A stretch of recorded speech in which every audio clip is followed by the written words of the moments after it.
সময়ের পরিবর্তনের সাথে সাথে কিন্তু আমরা আমাদের মুখেরও টেস্ট একটু চেঞ্জ করি, তাই সেই চেঞ্জ করতেই আজকে চলে আসলাম রুই মাছের কালিয়া বানাতে। হ্যাঁ বন্ধুরা, 6-7 পিস রুই মাছ নুন হলুদ দিয়ে মাখিয়ে রেখে দিয়েছি। নিয়েছি 4 কোয়া রসুন কুচি, আদার কুচি, 4টে কাঁচা লঙ্কা চিড়ে নিয়েছি, 2টো পেঁয়াজ কুচিয়ে রেখে দিয়েছি। নিয়েছি আরও কিছু ইনগ্রেডিয়েন্টস নিয়েছি, এর মধ্যে 2টো তেজপাতা। দেখতে থাকুন। এখানে যে দেখতে পাচ্ছেন সাদা সাদা, এটা কিন্তু আমার 6-7 পিস কাজু বাদাম বেটে আমি নিয়েছি, আপনারা চীনা বাদামও নিতে পারেন। 2 চামচ টমেটো সস নিয়েছি, 6-7 চামচ টক দই নিয়েছি। আচ্ছা, এরপরে নিয়েছি 2টো আলু লম্বা লম্বা করে কেটে নিয়েছি। এটা একেবারেই অপশনাল, আপনারা ইচ্ছা হলে দিতে পারেন, নাও দিতে পারেন। নিয়েছি 2 চামচ নুন, 2টো তেজপাতা আর 1/2 চামচ হলুদ গুঁড়ো, গোটা গরম মশলা, 1 চামচ জিরে গুঁড়ো এবং 2 চামচ লঙ্কার গুঁড়ো। এই সব নিয়ে হতে চলেছে কিন্তু আমার রুই মাছের কালিয়া। অবশ্যই এর মধ্যে পেঁয়াজ রসুন, 2টো পেঁয়াজ রসুন আদা এবং কাঁচা লঙ্কা পেস্ট করে বানিয়ে নিয়েছি। আপনারা এর মধ্যে টমেটো পিউরিফাইও নিতে পারেন। তো বন্ধুরা, আপনারা সবাই কেমন আছেন? আশা করি আপনারা সবাই ভালো আছেন এবং আমার ভিডিও আপনাদের কাছে কেমন লাগছে আপনাদের কমেন্টই কিন্তু বলে দেবে সেটা আমার কেমন লাগছে আমার ভিডিওগুলো। তো বসিয়ে দিয়েছি ফ্রাই প্যান এবং 4 থেকে 5 চামচ সর্ষের তেল দিয়ে দিয়েছি। তেলটা গরম হতেই প্রত্যেকটা মাছ ছেড়ে দিয়েছি। এই মাছগুলোকে কিন্তু খুব বেশি ভাজবো না, খুব কড়াও ভাজবো না, আবার খুব হালকাও কিন্তু ভাজবো না। রুই মাছ যেহেতু সকলের প্রিয়, রুই মাছের কালিয়া খেতেও কিন্তু দারুণই লাগে।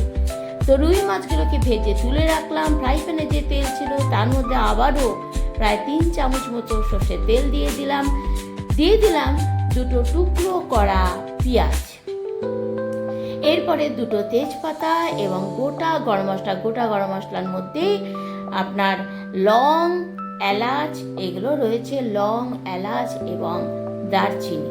এটা তেলের মধ্যে দিলে কিন্তু একটা খুব সুন্দর একটা গন্ধ বেরোয়। দিয়ে দিয়েছি 4টে কাঁচা লঙ্কা, যে জিরে নিয়েছিলাম সেগুলো দিয়ে দিলাম পেঁয়াজ রসুন আদা কাঁচা লঙ্কার পেস্টটাও কিন্তু এর মধ্যে দিয়ে দিয়েছি। এরপরে ভালো করে যতক্ষণ না পেঁয়াজটা হালকা হালকা লাল লাল হচ্ছে, মশলাটাকে কিন্তু ভালো করে একটু নাড়াচাড়া করে নিয়ে ভেজে নিতে হবে। দিয়ে দিলাম কাজু বাদামের যে পেস্টটা নিয়েছি, আপনারা চীনা বাদামও নিতে পারেন তার পরিবর্তে। দিয়ে দিয়েছি এর ক্ষেত্রে আমি টক দই নিয়েছিলাম প্রায় 6 থেকে 7 চামচ, সেটাও দিয়ে দিয়েছি। দিয়ে ভালো করে পেস্টটাকে দিয়ে ভালো করে আবারও একটু নাড়াচাড়া করে দিলাম। দিয়ে দিলাম টমেটো সস, আপনারা টমেটো পিউরিফাই দিতে পারেন। এরপরে ভালো করে নাড়াচাড়া করে নিতে হবে এবং সবার আগে কিন্তু নুন হলুদ এই গুঁড়োগুলোকে দেবো না। সব যখন মশলাগুলো পড়ে যাবে এবং মশলাগুলো আধা ভাজা হতেই তারপরেই কিন্তু নুন হলুদ লঙ্কার গুঁড়ো এই মশলাগুলোকে দেব। দিয়ে ভালো করে নাড়াচাড়া এই কারণেই করতে হবে, যেহেতু এখানে কাজু বাদামের পেস্ট দেওয়া আছে, যাতে নিচে লেগে না যায়। এবং এই সময় যখন উপর থেকে হালকা হালকা তেল বেরিয়ে আসবে, সেই সময় আলুগুলোকে দিয়ে দিলাম। আলুগুলো কিন্তু একেবারেই অপশনাল, আপনারা ইচ্ছা হলে দিতে পারেন, নাও দিতে পারেন। এবং শুধুমাত্র রুই মাছের কালিয়াও কিন্তু এভাবে বানিয়ে খাওয়া যায় এবং খেতে কিন্তু খুব ভালো লাগে। কিন্তু আলু দিয়ে খেলে পরে যেহেতু টেস্টটা আর একটু বেশি লাগে, রুই মাছের সঙ্গে আলুটা যেহেতু খুব জুৎসই হয়, তাই আলু দেওয়া। এক্ষেত্রে ভালো করে কষিয়ে নিয়ে আমি প্রায় 1/2 গ্লাস মতো জল দিয়ে দিলাম।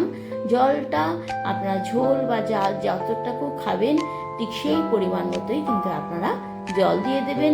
তো এইভাবে আমি পুরোটা কষিয়ে নিয়ে জল দিয়ে দেবো। যখন আলুগুলো ভালো করে কষে যাবে এবং উপর থেকেও বেশ ভালো করে আলুগুলো নরম হয়ে যাবে হালকা হালকা, ঠিক সেই সময় মাছগুলোকে কিন্তু প্রত্যেকটা দিয়ে দেব এবং ভালো করে নাড়িয়ে চাড়িয়ে মাছগুলোকে সেট করে দেবো।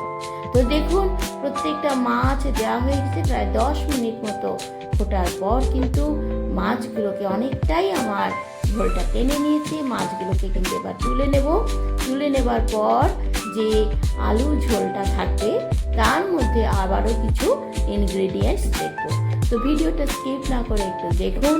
দিয়ে দিলাম এর মধ্যে প্রায় 1 থেকে 1.5 চামচ মতো ঘি এবং কিছু কিশমিশ আমি ধুয়ে রেখে দিয়েছিলাম, কিশমিশ এর মধ্যে দিয়ে দিলাম।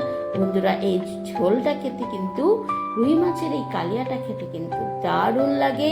আপনারা, আমি এইটুকুই বলবো, বানিয়ে খাবেন। এইভাবে যদি রুই মাছের কালিয়া বানিয়ে খান অবশ্যই খুব ভালো লাগবে। ভালো করে দেখুন, আমার রুই মাছের কালিয়া তৈরি হয়ে গেল। রুই মাছের মধ্যে পুরো ঝোলটা মিশিয়ে দিলাম এবং রুই মাছের কালিয়া আমার রেডি।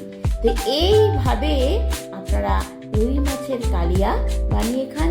আশা করি আপনাদের ভালো লাগবে। ভালো লাগলে অবশ্যই একটা লাইক, শেয়ার, সাবস্ক্রাইব করে দেবেন।